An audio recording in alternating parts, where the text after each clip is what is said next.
If you return your vehicle to the dealer before the end of a lease, you'll typically pay early termination fees and penalties. You'll be on the hook for a lot of money. But there is a cheaper way out, and it may just be a win-win for everyone involved. If it's slow, go ahead, just send them home. Gary Slayman owns a construction company in Dearborn Heights, and like for so many, business isn't what it used to be. Times are a little tough right now. Yeah, work has gotten, thank God I'm still working. Yeah. You know, my reputation is what's kept me working. Still, Gary decided the Mercedes he had leased, like this one, was, well, a waste of money. With things being a little tough, and you can see that it was getting harder for work, so I said, let me get rid of it now, while it had low miles on it.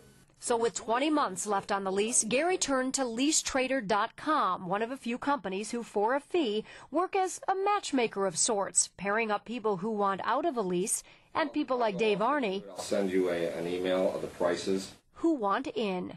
Yep, I picked this Escalade up about 7 months ago. The two people then negotiate and work out the terms. LeaseTrader tells Action News in Michigan they've seen a 36% increase in the number of people listing cars trying to get out of their lease because they've lost their job or simply want to downsize into a more affordable car. Dave took over this 2007 Escalade lease from a guy who went to Phoenix to find work. In the case of this Escalade, I got it in July, and anticipating that I'd need a four-wheel drive for the weather we've been having.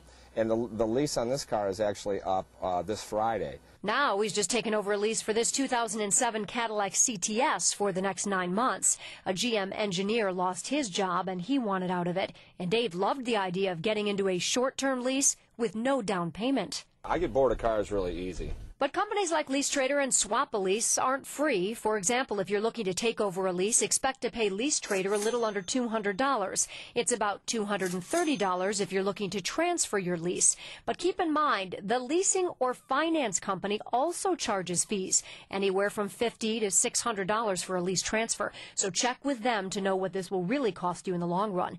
Still, if you really need out, it's small potatoes compared to the cost of simply breaking the lease.